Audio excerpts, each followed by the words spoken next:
Computer का CPU cabinet तो आपने देखा ही होगा। क्या आपको पता है उसके अंदर कौन कौन से कंपोनेंट्स होते हैं, रैम कहाँ पे लगी होती है और हार्ड डिस्क कैसी दिखती है? चलिए आज के लेक्चर में वही जानते हैं। Hello and welcome in this session. आज का हमारा टॉपिक है पीसी असेंबली एंड ऑपरेशंस। जैसे पर्सनल कंप्यूटर तो आपको पता ही है, एक स्मॉल कंप्यूटर होता है जिसमें एक माइक्रो प्रोसेसर लगा होता है जो प्रोसेसिंग का काम करता है। It is designed for use by individuals. ठीक है, इसको एक आदमी यूज करता है, यानी ये सिंगल यूजर कंप्यूटर्स होते हैं। इनको कहाँ कहाँ पे हम यूज कर सकते हैं? Homes, schools and small businesses या बैंक्स वगैरह पे आप यही कंप्यूटर, पर्सनल कंप्यूटर ही देखते हैं। टाइप्स ऑफ कंप्यूटर्स, आपको पता है हमारे पास डिफरेंट टाइप्स ऑफ कंप्यूटर्स होते हैं। जैसे आपने तो सुना ही होगा, लैपटॉप होता है और ये वाला पीसी तो आपने देखा होगा। इसके अलावा और भी हमारे पास बहुत टाइप्स ऑफ कंप्यूटर्स होते हैं। तो जो कंप्यूटर का मकसद होता है, फिर चाहे वो कोई भी टाइप ऑफ कंप्यूटर हो, उसका मकसद यही है कि वो डेटा को ट्रांसफॉर्म करता है मीनिंगफुल इंफॉर्मेशन में। It processes the input as per the instruction. जो हमने देखा परसों के लेक्चर में कि हमारा जो कंप्यूटर है उसमें हम डेटा इनपुट करते हैं और इंस्ट्रक्शंस इनपुट करते हैं। फिर हमने देखा था 2 + 2 = 4। ये जो 2 और 2 ये डेटा था, एंड ये जो plus in between them that was the instruction. फिर हमने देखा था आउटपुट जो है हमारा चेंज होता है as per we change our instruction. और जैसे हम इंस्ट्रक्शन चेंज करते हैं हमारा डिजायर्ड आउटपुट भी चेंज होता है। अब कंप्यूटर की क्लासिफिकेशन क्या है? हमने दो कैटेगरीज में कंप्यूटर को क्लासिफाई किया है। सबसे पहला है बेस्ड ऑन साइज एंड दूसरा जो है that is based on data handling capabilities. Based on size क्या है? सबसे बड़ा कंप्यूटर अगर आप दुनिया में देखेंगे कोई, दैट इज सुपर कंप्यूटर। इसी तरह उससे छोटा अगर कोई कंप्यूटर है that is mainframe computer. उससे छोटा कंप्यूटर हम बोलेंगे mini computer. After that we have workstation computer, और पीसी जो है पर्सनल कंप्यूटर, ये सबसे लास्ट में आता है जिसमें एक सिंगल यूजर ऑपरेटिंग सिस्टम होता है और इसमें आप अपने डेटा, इमेजेस या और भी बहुत सारी फाइल्स को रखते हैं। और उसके बाद हमारे पास based on data handling capabilities तीन टाइप्स ऑफ कंप्यूटर्स होते हैं। एक है analogue computer, digital computer and hybrid computer. So now let's try to understand them one by one. What is the difference between all of these computers? So now let us try to discuss each type of computer in detail. जैसे आपको पता है super computer, super computer तो आपने सुना ही होगा, लेकिन इसका काम क्या होता है और कहाँ पे हम इसको यूज करते हैं? Fastest and most powerful computer अगर दुनिया में कोई है तो उसको हम बोलते हैं super computer. Processes huge amount of data and data in seconds, यानी अगर इसको आप कितना भी ह्यूज अमाउंट ऑफ डेटा दोगे वो ये बहुत कम समय में प्रोसेस कर पाता है। Used in scientific research, weather forecasting, simulations and nuclear research. तो ये जो काम है इनके लिए हम सुपर कंप्यूटर का इस्तेमाल करते हैं। अब मैं यहाँ पे एक एग्जांपल को डिस्कस करने जा रहा हूँ, वेदर फोरकास्टिंग। वो कैसे हम करते हैं? हमें कैसे पता चलता है कल का जो वेदर है वो कैसा होगा? कल बारिश होगी, परसों धूप होगी, वो कैसे हमें पता चलता है? That's called as weather forecasting. ठीक है, वेदर फोरकास्ट हम करते हैं, लेकिन that is based on data. ठीक है, हमारे पास जो डेटा है पिछले टाइम का, पिछले सालों का, उसी डेटा को हम कैलकुलेट करते हैं, उसी डेटा को हम प्रोसेस करते हैं और उससे ही हम ये जानते हैं कि कल जो है वेदर प्रेडिक्शन वो क्या होगी, यानी हम एक प्रेडिक्शन दे देते हैं। That's only possible with the help of A super computer. तो वो कैसे होता है? हमारे पास हर किसी जगह, हर किसी लोकेशन पे वेदर को एनालाइज किया जाता है with the help of various types of sensors. ठीक है, जैसे आपको पता है एयर क्वालिटी क्या है, ह्यूमिडिटी कितनी है, टेम्परेचर कितना है, और भी जो बहुत सारी चीज़ें वेदर में होते हैं वो सारी चीज़ें हम यहाँ पे एनालाइज करते हैं। एनालाइज करने के बाद इस डेटा को सेव किया जाता है as per it's date and time.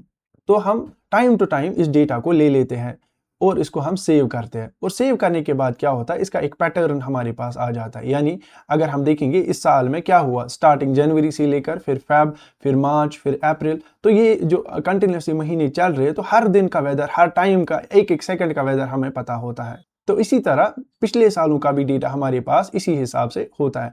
जैसे आज का वेदर वो कैसा है वो हम देखते हैं और इसको हम पिछले डेटा के साथ कंपेयर करते हैं। जैसे आज का टेम्परेचर क्या है, आज की ह्यूमिडिटी क्या है, एयर क्वालिटी क्या है, एयर डायरेक्शन क्या है, विंड की स्पीड कितनी है, वो सारी चीजें हम पिछले डेटा के साथ कंपेयर करते हैं और हम देखते हैं पिछले सालों में ये जो है, ये वाला पैटर्न ये कब कब रिपीट हुआ है। ठीक है, तो अगर हमें 5 टाइम्स ये मिला, फिर हम क्या करते हैं, हम पिछले कल का जो है, कल का डेटा भी ले लेते हैं। तो ये डेटा सेट हम 5 स्टेट्स के साथ कंपेयर करते हैं और 5 स्टेट्स को फिल्टर करके हमारे पास 3 आ जाती है।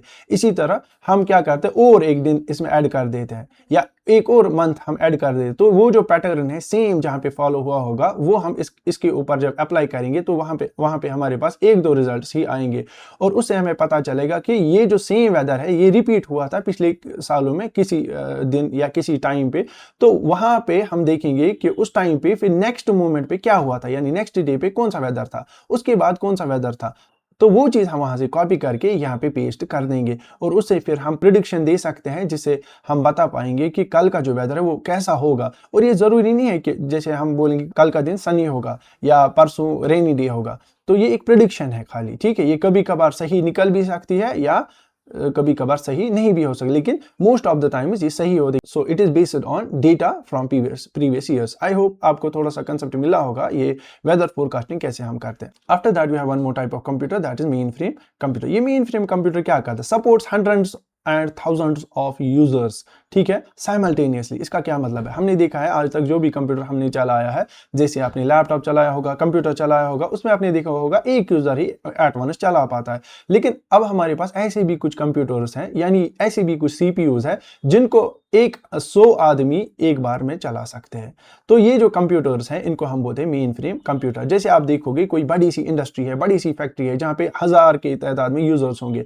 अब वो हर किसी यूजर के लिए एक एक कंप्यूटर अलग से अगर परचेज करेंगे उससे कॉस्ट बढ़ जाता है। तो ये थाउजेंड्स ऑफ यूजर्स के लिए वो एक ही कंप्यूटर परचेज करते हैं जिसको हम बोलते हैं मेन फ्रेम कंप्यूटर। और ये क्या करता है, handles large volume of data and multiple programs, ठीक है। एक साथ में जो 1000 आदमी इसको रिक्वेस्ट भेजेंगे ये उनको रेस्पॉन्स अलग अलग दे देगा, उनका डेटा जो है अलग अलग प्रोसेस करके उनको दे देगा, जैसे उनको लगेगा कि हमारे पास अलग अलग सेपरेट कंप्यूटर्स है। तो ये जो इस कंप्यूटर की यही खासियत है, 1000 यूजर्स को एक बार में हैंडल कर सकते। जैसे बैंक्स में बड़े जो बैंक्स होते हैं उनमें वर्ल्ड बैंक में ये यूज होगा, टेलीकम्युनिकेशन जैसे जियो, एयरटेल, ये सारी जो बड़ी कंपनी टेलीकम्युनिकेशन कंपनीज है उनमें भी यही मेन फ्रेम कंप्यूटर यूज होते हैं। एयरलाइंस में भी यही यूज होता है। ये बल्क अमाउंट ऑफ जो यूजर्स है वो इनको रिक्वेस्ट भेजते हैं और ये एक साथ में उनका जो डेटा प्रोसेस करके वापस भेजते हैं। So this is about mainframe computer. After that we have one more type of computer that is mini computer. Mini computer क्या कहता है, this is a multi user computer, ठीक है। अब यहाँ पे तो हमने देखा we have thousands of users, but अगर हमें इससे छोटा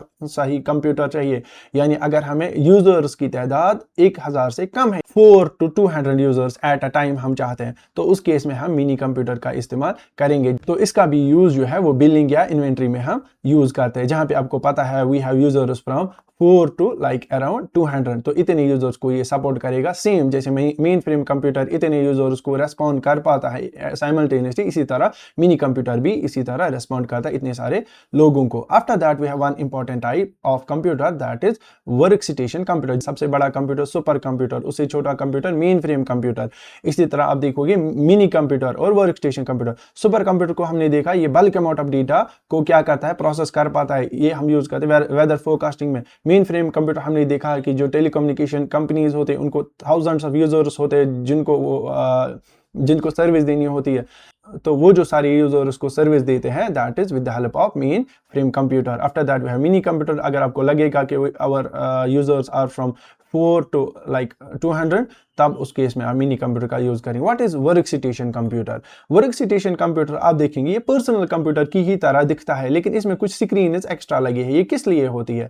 अगर आप देखेंगे इसमें बहुत ज्यादा प्रोसेसिंग स्पीड होती है, यानी अगर आपको कोई भी टेक्निकल काम है या कोई साइंटिफिक वर्क है रिसर्च रिलेटेड, या आपको बहुत सारी बड़ी बड़ी एप्लीकेशंस बनानी है, ठीक है, या कोई गेमिंग जैसे पबजी वगैरह अगर आपको बनाना है, तो वहां पे अगर आपका पर्सनल कंप्यूटर है वो आप उस पर नहीं बना सकते। उसके लिए आपको क्या चाहिए, हाई एंड ग्राफिक्स चाहिए, हाई एंड प्रोसेसिंग स्पीड चाहिए, ठीक है, तो फास्टर माइक्रो प्रोसेसर चाहिए, ठीक है, रैम का साइज भी बहुत ज्यादा होना चाहिए। तो उस केस में उस कंप्यूटर को हम बोलेंगे वर्क स्टेशन कंप्यूटर, जहां पे क्या होगा, फास्ट माइक्रो प्रोसेसर होता है, लार्ज रैम होती है और हाई स्पीड ग्राफिक्स होती है। ये कहां पे यूज होता है, computer aided design and drafting, जैसे आप सिविल इंजीनियर्स का देखते हैं, ठीक है, या इसी तरह कंप्यूटर एडेड मैन्युफैक्चरिंग भी हम करते हैं with the help of this work station computer, ठीक है। इसी तरह डेटा एनालिसिस भी इससे होती है और एनिमेशंस भी हम इससे बना पाते हैं। So this is about work station computer. तो वर्क स्टेशन कंप्यूटर आपको ऐसे याद रखना है, it is having large amount of processing speed, it is having large RAM, it is having high speed graphics. तो ये बहुत ज्यादा डेटा को एक बार में ही हैंडल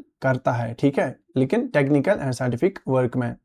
तो अब हमारे पास और एक टाइप है दैट इज पर्सनल कंप्यूटर, जिस पे आपने काम किया होगा, आप देखेंगे जनरल पर्पस कंप्यूटर है लेकिन फॉर इंडिविजुअल यूज। अगर आपका यूजर एक ही है जिसको नॉर्मल अपना काम करना है, जैसे स्टडी करनी है उसको, या ऑफिस रिलेटेड वर्क है, या ब्राउज करना है इंटरनेट, या एंटरटेनमेंट के लिए उसको कंप्यूटर चाहिए, तो उस केस में वो यूज करेगा पर्सनल कंप्यूटर। इसमें क्या क्या होता है, एक सीपीयू होता है, मेमोरी होती है, इनपुट आउटपुट डिवाइसेस होते हैं, जो कि हम स्टार्टिंग डे से पढ़ते आ रहे हैं कि मतलब ये input device output device memory क्या होती है। अगर आपको नहीं पता तो आप पिछले लेक्चर्स में जाके देख सकते हैं। After that we have one more type of computer, that's analogue computer. तो एनालॉग कंप्यूटर जो है वो एनालॉग सिग्नल को प्रोसेस करने के लिए हम यूज करते हैं, ठीक है। जो एनालॉग वैल्यूज होते हैं या कोई मेजरमेंट वैल्यूज होती है, या आप जैसे देखेंगे स्पीड होती है आपके पास, टेम्परेचर होता है या प्रेशर होता है, ये कंटिन्यूस होता है। किसी भी टाइम पे टेम्परेचर जो है बिल्कुल खत्म ही नहीं होता, वो होता है। यानी कभी आप देखेंगे टेम्परेचर जो है अभी 30 डिग्री है, कभी आप देखेंगे 0 भी है, लेकिन कभी आप देखेंगे माइनस में भी टेम्परेचर चला जाए। तो ये कंटिन्यूस वैल्यूज जो होते हैं इनको हमें अगर प्रोसेस करना होगा तो उसके लिए हमारे पास एनालॉग कंप्यूटर्स होते हैं। या आप देखेंगे किसी बाइक की स्पीड, ठीक है, वो भी एक एनालॉग क्वांटिटी है। या आप देखेंगे कोई किसी टायर का प्रेशर, वो भी क्या है, वो भी एक एनालॉग क्वांटिटी, या किसी और जगह आप प्रेशर देख सकते हैं। इसी तरह used in instruments like speedometer, ठीक है। स्पीडोमीटर कहाँ पे लगा होता है, आपकी गाड़ी में, आपकी कार में, आपकी बाइक में, ठीक है। तो इसी तरह थर्मामीटर जो है वो एक इंस्ट्रूमेंट है जिसमें आप यही एनालॉग सिग्नल को प्रोसेस करते हैं। After that we have digital computer, जो आपने देखा यही पीसी यहाँ पे हमने रखा है। पीसी क्या करता है, it works on binary language, zeros and ones को ये प्रोसेस करता है, उसको हम डिस्क्रीट डेटा बोलते हैं, ठीक है। तो पिछले लेक्चर में हमने नंबर सिस्टम पढ़ा था, हम कैसे ह्यूमन लैंग्वेज को कन्वर्ट कर पाते हैं in the form of zeros and ones, वो हमने वहां पे देखा था। Performance calculation at high speed, digital computer जो है वो हाई स्पीड में जो कैलकुलेशंस है उनको प्रोसेस कर पाता है। यूज्ड इन लैपटॉप्स, ठीक है। डिजिटल कंप्यूटर कहाँ पे होता है, लैपटॉप्स में होता है। इसी तरह डेस्कटॉप या स्मार्टफोन्स को भी हम डिजिटल कंप्यूटर ही बोलते हैं। इस तरह आपके पास हाइब्रिड कंप्यूटर। अब हम देखेंगे एक तो हमारे पास एनालॉग कंप्यूटर और डिजिटल कंप्यूटर दोनों की फंक्शन जिसमें होंगी उसको हम हाइब्रिड कंप्यूटर बोलेंगे। जैसे आपके पास है combination of analogue and digital computer, fast like analogue and accurate like digital, ठीक है। इसमें क्या होता है, फास्ट तो एनालॉग कंप्यूटर फास्ट होता है, लेकिन एक्यूरेसी जो है वो हमें डिजिटल कंप्यूटर में मिलती है, ठीक है। अगर आपने देखो वेइंग मशीन है, फॉर एग्जांपल अपना वेट आपको मेजर करना हो तो उसकी जो नीडल है ना वो स्विंग करती है लेफ्ट और राइट, लेफ्ट और राइट। लेकिन अगर डिजिटल मीटर आपके पास होगा तो वहां पे आप देखेंगे एक्यूरेट वैल्यू उसका आता है, यानी 60 kg होगा, 40 kg होगा। तो एक्यूरेसी के लिए हम डिजिटल कंप्यूटर यूज करते हैं। लेकिन अगर स्पीड यानी जल्दी जल्दी आपको मेजर करना होगा, जल्दी जल्दी प्रोसेस करना होगा डेटा, तो उसके लिए एनालॉग कंप्यूटर यूज होते हैं। इसी तरह used in hospitals, ECG, research and space. Hybrid computer की एक और एग्जांपल है पेट्रोल पंप, ठीक है। तो पेट्रोल पंप में हम क्या करते हैं, एनालॉग क्वांटिटी होती है आपका फ्यूअल, ठीक है, जो चलता रहता है, एक फिजिकल क्वांटिटी है जिसको हम मेजर करते हैं, ये जो फ्यूअल है। तो फ्यूअल को हम क्या करते हैं, फ्यूअल को हम गाड़ी में भर रहे हैं, ये हमारी गाड़ी है और इसमें हमने फ्यूअल को भरा। जैसे आपने फ्यूअल को इसमें डाला, लेकिन आपके पास एक इंस्ट्रूमेंट है, एक कंप्यूटर भी है, जहां पे आपको क्या दिखेगा, कितना फ्यूअल गया, कितने पैसे चढ़े, ठीक है। और ये जो है यहाँ पे डिजिटल कंप्यूटर का यूज हो रहा है। लेकिन यहाँ पे अगर आप देखोगे एनालॉग क्वांटिटी को हम मेजर करें with help of analogue computer, तो दोनों का इस्तेमाल इसमें है, that is why we call it hybrid computer. इसी तरह आपने देखा होगा यूएसजी, ठीक है। यूएसजी में हम क्या करते हैं, किसी भी इंसान की जो बॉडी है उसको एक प्रोब से हम देखते हैं, ठीक है।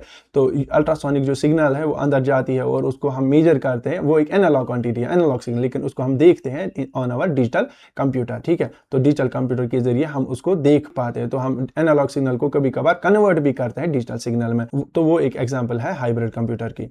अब देखेंगे computers are classified on the basis of size and data handling capabilities. Each type of computer is designed for specific need and application, ठीक है। तो ये डिपेंड करता है आपकी क्या एप्लीकेशन है, आपके यूजर्स कितने हैं, उस पर डिपेंड करता है कौन सा टाइप ऑफ कंप्यूटर आप यूज करेंगे। तो आपने अभी तक बहुत सारे टाइप्स ऑफ कंप्यूटर्स देखे। अब हम देखते हैं पर्सनल कंप्यूटर में जो आपका सीपीयू केस है उसमें क्या क्या फीचर्स दिए गए होते हैं, ये बटन्स जो है इनका क्या इस्तेमाल है, और इसके जो बैक साइड पे ये सारे पोर्ट्स हैं इनका क्या मकसद है। और उसके बाद हम देखेंगे कौन कौन से टूल्स कंप्यूटर को असेंबल करने के लिए हम यूज करते हैं। सबसे पहले यहाँ पे देखते हैं front side of a computer case. यहाँ पे आप देखोगे सबसे पहले ऑप्टिकल ड्राइव होता है। ऑप्टिकल ड्राइव का क्या मतलब, यहाँ पे अगर आप ये बटन प्रेस करेंगे तो इसे यहाँ पे एक ड्राइवर निकलेगा, उसमें आप सीडी डाल सकते हैं, डीवीडीज का यूज कर सकते हो।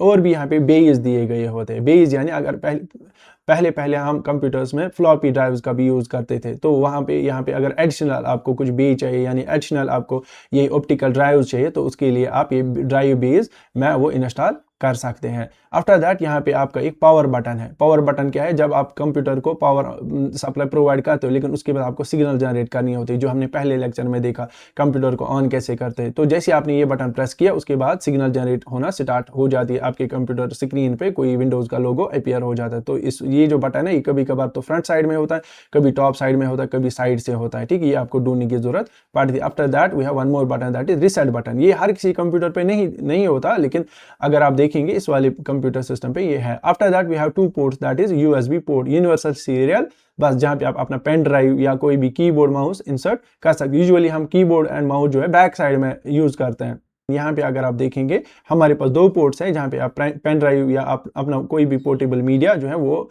प्लग इन कर सकते हैं। After that we have audio jacks, ठीक है। यहाँ पे अलग अलग जैक्स होते हैं, ये आप ईयरफोन के लिए यूज कर सकते हैं। अगर आपके पास हेडफोन है, उसकी माइक अलग होती है और स्पीकर अलग होता है, तो उनके लिए ये पोर्ट्स दिए गए हैं। सो ये front side of computer case है। अब back side of computer case की तरफ चलते हैं। सबसे पहला जो आपके पास है पावर सप्लाई यूनिट। ये जो यहाँ एरिया आप देखते हैं, यहाँ से लेकर यहाँ तक, ये सारा एरिया जो है ये पावर सप्लाई यूनिट कहलाता है। इसके अंदर ही कंप्यूटर का जो पावर है वो एसी से डीसी में कन्वर्ट होता है, ठीक है। और इसी के अंदर एक रेक्टिफायर लगा होता है। यहाँ पे आप देखेंगे पावर सप्लाई का सेपरेट एक फैन होता है, ठीक है। अगर ये हीट अप हो जाए तो यहाँ से आप देखोगे कि जो हवा है वो चलने लगती है एंड इसका जो टेम्परेचर वो डाउन होता है। यहाँ पे आप देखेंगे ये पोर्ट है जहाँ पे आप पावर कनेक्टर लगाते हैं और कंप्यूटर के अंदर पावर सप्लाई चली जाती है। यहाँ पे आप देखेंगे ये जो पोर्ट्स है इनको हम PS2 पोर्ट्स बोलते हैं, ठीक है। ये बहुत पहले जो हमारे पास कीबोर्ड एंड माउस है वो इन्हीं पोर्ट्स में हम लगाते हैं, लेकिन आजकल आपके पास जो है कीबोर्ड एंड माउस वो USB पोर्ट वाले आते हैं, तो इसीलिए वो लगाना आसान हो जाता है हमारे लिए।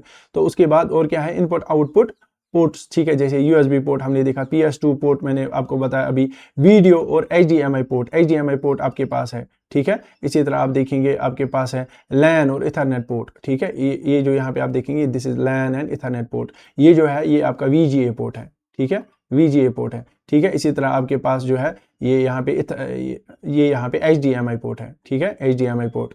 सो आफ्टर दैट आप देखेंगे हमारे पास एक्सपेंशन स्लॉट्स भी होते हैं। ये सारे एक्सपेंशन स्लॉट्स है, यानी अगर आप एडिशनल कोई चीज़ कंप्यूटर के साथ कनेक्ट करना चाहते हो वो आप यहाँ से कर सकते हैं। वेंटिलेशन फैन, तो आपका CPU है वो काम करते करते बहुत गर्म हो जाता है, तो उसकी जो हीट है वो डिसिपेट करने के लिए हीट सिंक्स लगे होते हैं और एक फैन उसके ऊपर लगा होता है जो यहाँ से कंप्यूटर का जो टेम्परेचर है वो मेनटेन करता है। ऑडियो पोर्ट्स क्या करते हैं, ऑडियो पोर्ट्स यहाँ पे जो आपने फ्रंट साइड में भी देखे वो यहाँ पे भी होते हैं, ठीक है। तो VGA और HDMI पोर्ट ये हम आउटपुट सिग्नल के लिए यूज करते हैं, ठीक है। यानी जो आपका मॉनिटर हम कनेक्ट करते हैं VGA पोर्ट के साथ या HDMI पोर्ट के साथ, ठीक है। तो ये usages of peripherals in computer, यानी पेरिफेरल्स क्या होता है, मैंने आपको बोला है जो भी input device and output device उनको हम कॉम्बिनेशन में पेरिफेरल डिवाइसेस बोलते हैं। आपके पास यहाँ पे है प्रिंटर, आपके पास स्कैनर है, ये हमने पढ़ा है ऑलरेडी इनपुट आउटपुट डिवाइसेस में, स्पीकर है, माइक्रोफोन है या वेब कैम है, या इसी तरह गेमिंग कंट्रोल यानी जॉयस्टिक आपके पास है, डिजिटल कैमरे, ये सारे आप इनकी डिटेल हमने पिछले लेक्चर में पढ़ी है। अगर आपने वो लेक्चर अभी तक नहीं दिया तो आप वहाँ पे जाके वो पढ़ के आ सकते हैं। Now let us discuss the common tools used in assembly of computer. Assembly का क्या मतलब होता है? Assembly का मतलब होता है ये जो CPU कैबिनेट है इसके अंदर जो भी चीज़ है वो हम खुद भी लगा सकते हैं। यानी अगर आप बाजार से अलग अलग चीज़ें परचेज करो, जैसे मदरबोर्ड आपने परचेज किया, रैम, हार्ड डिस्क, तो खुद भी उनको असेंबल करके एक CPU आप बना सकते हो, यानी CPU कैबिनेट के अंदर वो लगा सकते हैं। उसके लिए आपको क्या क्या चाहिए, आपको चाहिए स्क्रू ड्राइवर। तो स्क्रू ड्राइवर जो है वो भी बहुत सारे टाइप्स में आते हैं और बहुत सारे साइजेस में आते हैं, तो आपको कंप्यूटर के लिए डिफरेंट साइजेस के जो स्क्रू ड्राइवर्स हैं वो चाहिए होते हैं। इसी तरह नट ड्राइवर जैसे आप नट को लूज कर पाओ, नट को टाइट कर पाओ, ठीक है, वो भी आपको चाहिए। इसी तरह एंटी स्टैटिक रिस्ट स्ट्रैप, ठीक है। तो स्टैटिक एनर्जी जो कि बॉडी में होती है उससे कोई नुकसान ना पहुंचे हमारे कंप्यूटर को, यानी स्टैटिक एनर्जी से हमारा जो है मदरबोर्ड या CPU वो बचा रहे, किसी डैमेज से वो सेफ रहे, तो उस केस में हम यूज करते हैं ये वाला। प्लायर्स आपको यूज करने पड़ते हैं, ठीक है, यूज टू ग्रिप और बेंड वायर्स, ठीक है, जो कि आपने यूज किया होगा, ठीक है। केबल टाई से हम क्या करते हैं, जो हमारे पास बहुत सारी तारें होती हैं उनको हम एक साथ टाई करते हैं ताकि हमारा जो मदरबोर्ड है वो आराम से दिखे और ज़्यादा जम्बलिंग भी ना हो। इसी तरह थर्मल पेस्ट, ठीक है, ये भी आपको जरूरत लगता है। ब्रशेज आपको यूज लगते हैं, ठीक है। आइसोप्रोपाइल अल्कोहल ये भी आप यूज करते हैं for cleaning old thermal paste on CPU heat sink, ठीक है। तो यहाँ पे अगर आप देखिए क्लीनिंग के लिए हम यूज करते हैं। इसी तरह मैग्नेटिक ट्रे और कंटेनर, इसमें जब आप नट बोल्ट्स रखते हैं तो वो यहीं पे रहते हैं, वो गिरते नहीं, ठीक है, इसलिए ये मैग्नेटिक ट्रे हम यूज करते हैं। Proper tools and peripherals make computer assembly easy and safe. ठीक है, इससे क्या होता है, अगर आपके पास प्रॉपर टूल्स होंगे तभी आप कंप्यूटर को अच्छे से डिसअसेंबल कर सकते हो या असेंबल कर सकते हो। Always handle components carefully and follow safety precautions, ठीक है, तो ये आपको चाहिए कि आप फॉलो करो। Now after that we have our last topic, that is internal parts of a computer, यानी CPU कैबिनेट के अंदर आज हम देखेंगे कि कैसी चीज़ें होती है, क्या क्या चीज़ें होती है और कहाँ पे कौन सी चीज़ होती है, रैम क्या होती है, रोम क्या होती है और जो आपके पास मदरबोर्ड है वो कहाँ पे होता है। तो यहाँ पे आप देखेंगे, just have a look. So this is the internal view of our CPU, ठीक है। इसमें सबसे पहले मैं आपको यहाँ पे बताते चलूँ, we have power supply unit, जो कि हमने अभी देखा था back side of CPU case में पावर सप्लाई यूनिट होती है। ये क्या करता है, पावर सप्लाई करता है हर किसी कंपोनेंट को। आप देखोगे यहाँ पे जो भी तार निकली है वो मदरबोर्ड में गई है, ठीक है। और मदरबोर्ड को जब आपने पावर अप किया और मदरबोर्ड से ही बहुत सारे जो अलग अलग कनेक्शंस उठते हैं बाकी डिवाइसेस की ओर। और मदरबोर्ड क्या होता है, ये जो आपको यहाँ पे मिलता है ग्रीन कलर का बोर्ड, यहाँ से लेकर यहाँ तक, इसको हम मदरबोर्ड बोलते हैं। इसी के ऊपर आपके कंप्यूटर के CPU में सारी चीजें लगी हुई होती है। कूलिंग फैन यहाँ पे लगा है, अगर आप देखेंगे इसके नीचे हीट सिंक होती है, ठीक है। ये जो आपको सिल्वर कलर में दिखता है, दिस इज हीट सिंक। तो हीट सिंक के नीचे आपका CPU होता है, ठीक है। CPU जब बहुत हीट होता है उसकी हीट डिसिपेशन के लिए हमारे पास हीट सिंक होती है। हीट सिंक के ऊपर एक फैन लगा होता है, तो कूलिंग फैन उसको बोलेंगे। एक्सपेंशन स्लॉट्स, एक्सपेंशन स्लॉट्स यहाँ पे आप देखेंगे, अगर हम कंप्यूटर के फीचर जो है वो बढ़ाना चाहते हैं, यानी ग्राफिक्स कार्ड ऐड करना चाहते हैं, साउंड कार्ड ऐड करना चाहते हैं, तो उसके लिए एक्सपेंशन स्लॉट्स दिए गए होते हैं जिनमें आप ये इंसर्ट करते हैं। और यहाँ पे ये जो है this is called as RAM slot, ठीक है। रैम स्लॉट यानी रैम को आप यहाँ पे लगाते हैं। रैम यानी temporary storage data and instruction. ये देखो यहाँ पे आपकी हार्ड डिस्क है, तो हार्ड डिस्क जो है उसकी कैपेसिटी अलग अलग होती है, 320 GB होती है, 1 TB की होती है, ठीक है। इसी तरह आप देखेंगे 128 GB की भी होती है।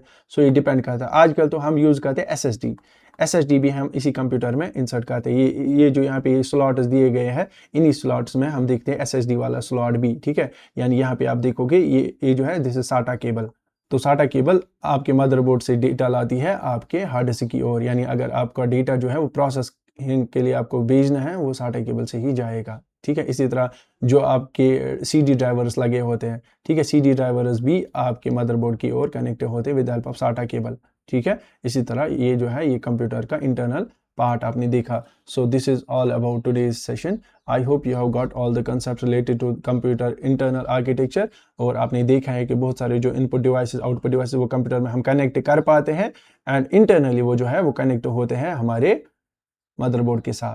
तो अगर इस लेक्चर में आपको कोई भी सॉर्ट ऑफ कंफ्यूजन हुआ है तो आप कमेंट सेक्शन में हमें बताएंगे, and we will get back to you in next video. Thank you so much, have a good day.